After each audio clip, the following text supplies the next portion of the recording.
What's up, y'all, and welcome to 2nd and 15, a Philadelphia Eagles fan podcast presented by Old City Sports Network, the best network for all your Philadelphia sports needs. This is your host, Michael Roscoe. The NFL's regular season has officially come to a close, even though Week 1 basically felt like it was just yesterday. We'll recap the Birds' final regular season win, as well as preview the wildcard matchup for the Birds. Basically another Week 1 matchup as the Green Bay Packers come to the Link. Without wasting any more time, let's dive into the scoring recap from that Week 18 matchup against the New York Giants. So, full disclaimer for those who didn't watch it or are brand new to Eagles football, have been living under a rock, whatever the case may be, the Eagles rested the majority of their offensive and defensive starters for this game, with the exception of a few players such as Dallas Goedert, Jordan Davis, and Bryce Huff. So, starting in the first quarter with under 7 minutes left, quarterback Tanner McKee from the 15-yard line steps back, rolls left, throws across his body, and finds wide receiver Anaya Smith for his first NFL touchdown. Eagles up 7-0. In the second quarter, the only score of this quarter was a 24-yard field goal by Jake Elliott to make the lead 10-0. In the third quarter, the only score of this one would be a Graham Gano 25-yard field goal to allow the Giants to finally get some points up on the board. Eagles still lead 10-3. And in the fourth quarter, this is where most of the points start to come in. Just 5 seconds into the fourth quarter, Tanner McKee fakes a handoff to running back Will Shipley, rolls right and throws a short pass to tight end E.J. Jenkins for a 7-yard touchdown. This not only is his first NFL touchdown, but it's Jenkins' first NFL catch. Imagine that. Your first ever catch in the NFL is a touchdown. That's got to be something special. Eagles are up 17-3. With just over about 10.5 minutes left in the quarter, Giants quarterback Drew Lock on a 3rd and 8 steps back, fires, is hit as he throws, and it is caught by wide receiver Malik Neighbors, who breaks a tackle from Eagle safety Tristan McCollum for the first touchdown of the game for the Giants. They cut the lead to just 7. Then, in about just under 7.5 minutes left, the Giants would shrink this lead with a Graham Gano field goal, Eagles 17, Giants 13. And finally, with just under a minute left in the game, the Birds return the lead to 7 with a Jake Elliott field goal, with a final score of Eagles 20, Giants 13. Tanner McKee would finish 27 for 41 with a 65.8% completion pass rate for 269 yards, 2 touchdowns, and 0 turnovers. Running back Will Shipley would finish with 10 carries for 32 yards.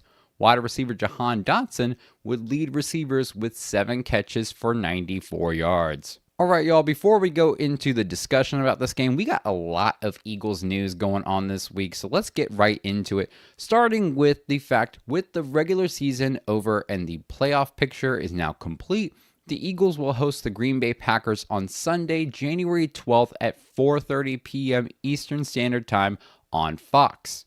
Eagles offensive coordinator Kellen Moore has been requested by 2 teams for head coaching interviews from the New Orleans Saints and the Jacksonville Jaguars, who just fired former Eagles head coach Doug Peterson. Now, hopefully Kellen Moore stays with us. It would be beneficial for the team, especially for Jalen Hurts, considering he's had so many coordinator changes already. We gotta have some consistency. We need one to stick for him.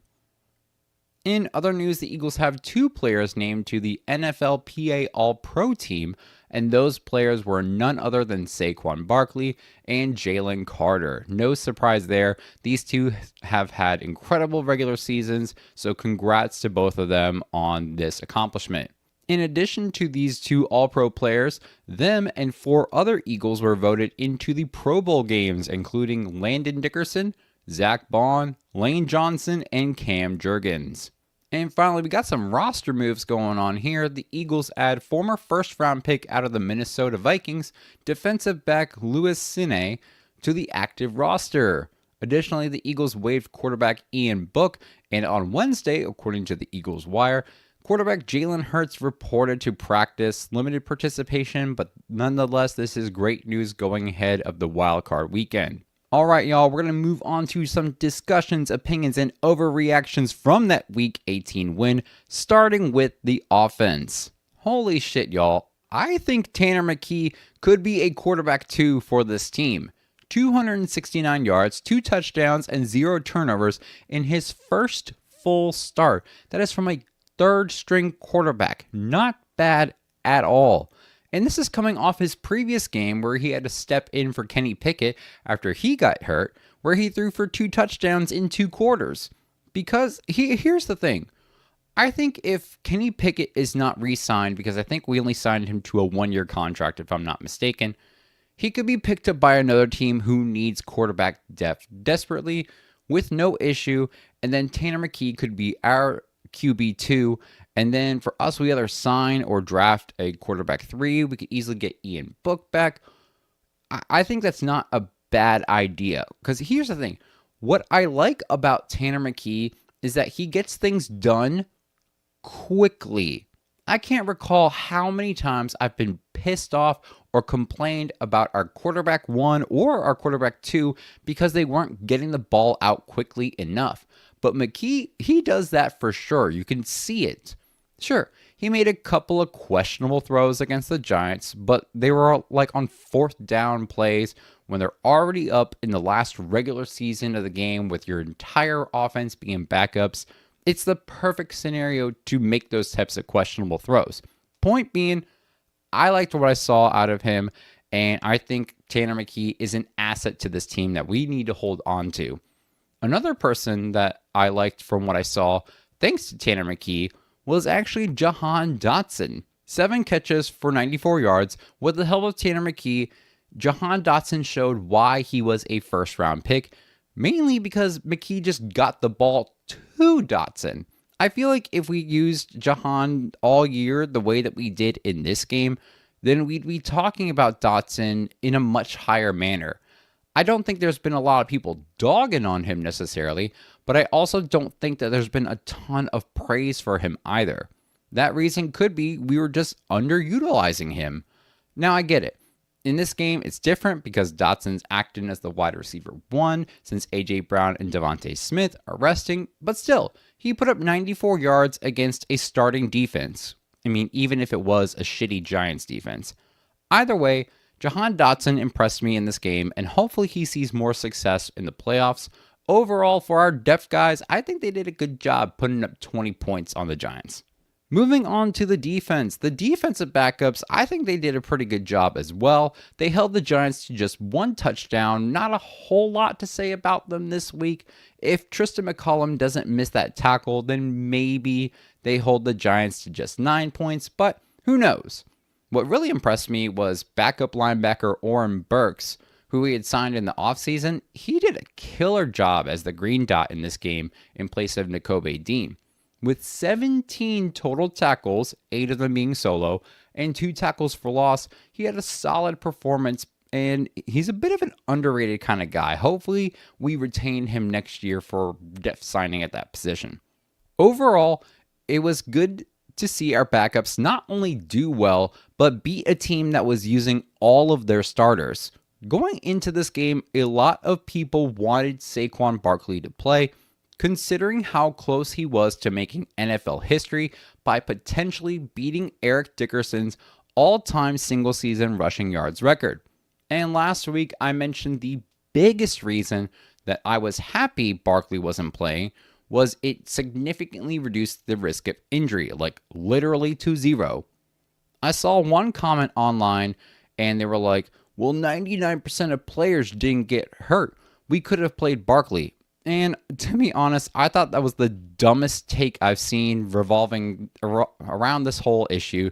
Because here's the thing. Look at the Packers right now. They already clinched the playoffs.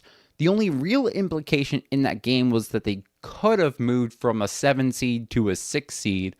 But not only did they lose to the Bears and remain the 7 seed, but the Packers quarterback Jordan Love suffered an elbow injury, and wide receiver Christian Watson exited the game and did not return with a torn ACL, basically ending his season.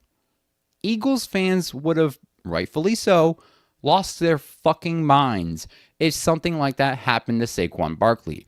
At least 32 players suffered injuries preventing them from returning in their games, including Jordan Love and Christian Watson, who had to be carted off the field, but also Lions corner Terrion Arnold, 49ers running back Isaiah Guerendo, Seahawks quarterback Geno Smith, and cornerback Reek Woolen, Saints tight end Foster Moreau, who was carted off the field with a knee injury, Patriots wide receiver Kayshon Boutte, Texans wide receiver John Mechie III, and Rams running back Blake Corum, who broke his freaking forearm.